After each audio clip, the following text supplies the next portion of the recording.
Çfarë do të thënë palloshi i gjatë? Po, palloshi i gjatë, pyetja është inteligjente, pasi siç e dihet, dikush. Pyetja është inteligjente. Po, është inteligjente, pasi m'japin vin mendime 1000 përgjigje, pra atë është inteligjente, a? Plase. Po, tani kur i ke oreksin më të madh se stomakun, atëherë quhesh palloshi i gjatë. Do të thonë që nuk korrespondon oreksi me forcën që ke, a? Dhe pallosh, do të thonë, vije nga dikush që ka oreks të madh, dhe i gjatë, do të thonë, nga masia e problemit. Por duhet patur parasysh që pallosh është rënja e fjalës rompall, edhe do të thonë dikush që pret çat t'i vjen nga qielli.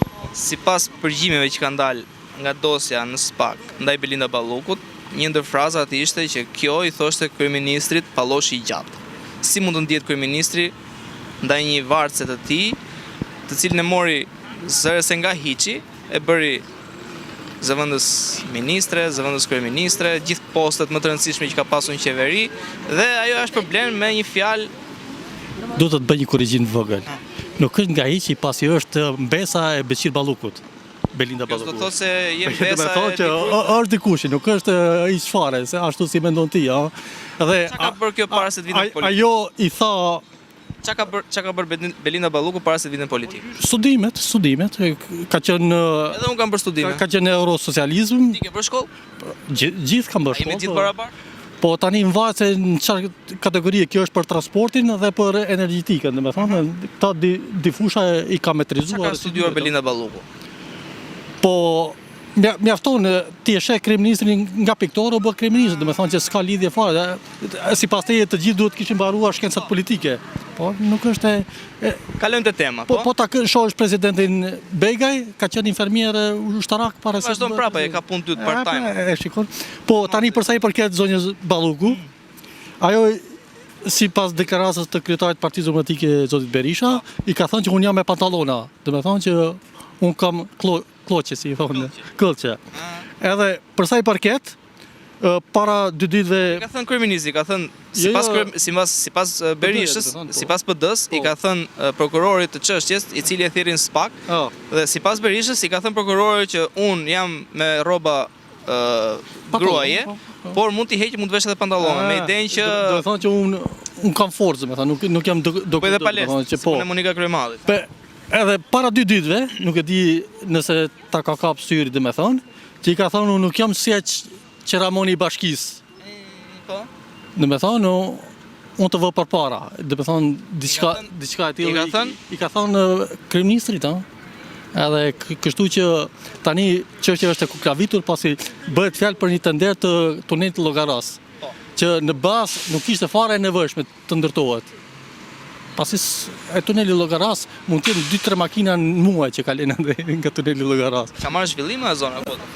Do të thonë sipas parashikimit të PD-s, ishte një aferë në 140 milion. Kto kanë hedhur por 140 milion dhe e kanë dhënë atij që është 190 milion. Në asnjë shtet BE-s nuk ndodh një gjë e tillë, pasi meqense janë taksat e qytetarëve, ajo kapat ajo që jep më pak, domethënë fakturën e ndërtimit, domethënë sa i jepet ndërtimi leja për të vazhduar punimet. Dhe po edhe ka bërë të kundërt, domethënë bëhet fjalë ajo në vërtet mund të jetë 130-120 milion, pasi 60-70 milion nuk e di se janë përdorur, domethënë. Edhe kjo është thelbi i problemit.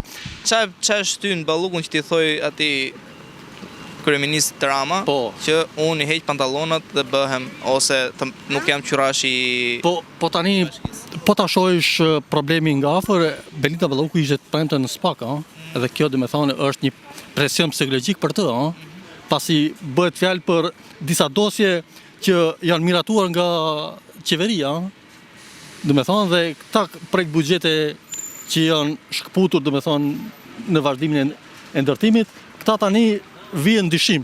Edhe kjo është, dhe me thonë, hidhet poshtë gjithë punë e saj, e kabinetit saj edhe komplet asaj, edhe tani Rama ja kalon përgjegjësinë ministrisë infrastrukturës dhe jo ta mba vetë, dhe me thonë, si qeveri Rama 4, dhe me thonë, përgjegjësinë e punimeve.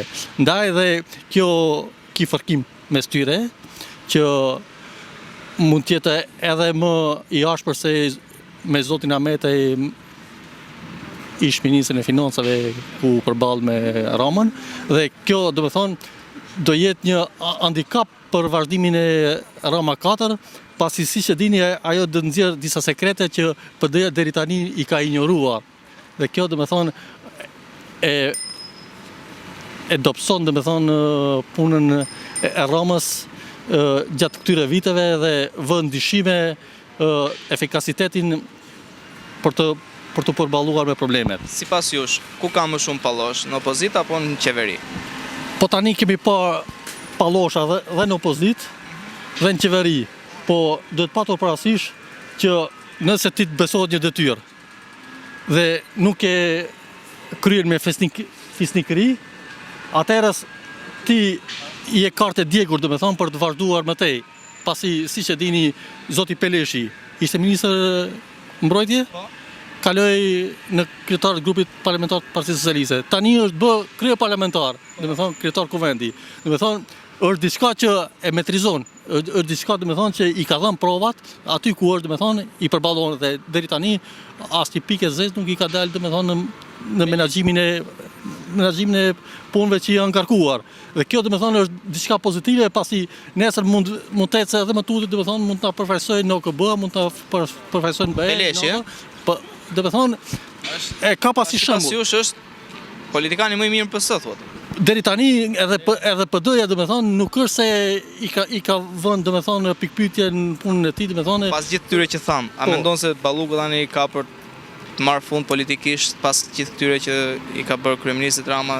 Po duhet shohësh Kërcënime le të themi në thojza, nëse janë. Po duhet shohësh që kryeministri Rama i përballon jo Ballukut, po gjithë Ballukuve të PS-s dhe të PD-s do me thonë se e ka forcën intelektuale dhe të inteligjencës do me thonë që të arrijë t'i rrëzoj do me thonë akuzat e tyre. Edhe Balluku merr fund, thotë. Po Balluku ka marrë fund përderisa do ta takoj Lalieri. Përderisa paraqitesh në SPAK, atëherë dosja është do me thonë e hapur dhe ka do me thonë prezumpsione të fuqishme kundra saj. Dhe do me thonë ajo s'mund t'i mohoj, pasi ajo u detyrua do me thonë që të paraqitet në SPAK, pasi me dëshirën e saj ajo shëtiste në Bullgari, shëtiste gjetë do me thonë në për terrene në momentin që SPAK-u e priste. Po kur ju dha ultimatumi atëherë dije që ajo ishte e ngarkuar do me thonë që të jap përgjigjen e duhur të pyetjeve që ishin pa përgjigje. Dhe tani duhet patur parasysh që me Lalierin ndryshohet si nota me ditën. Pasi për Lalierin as PS, as bashkia, as kryeministria, as SPAK-u nuk ka kërkuar burgosin e tij apo shkarkimin e tij. Kush e kërkoi? Këtë e kërkoi vetëm opozita.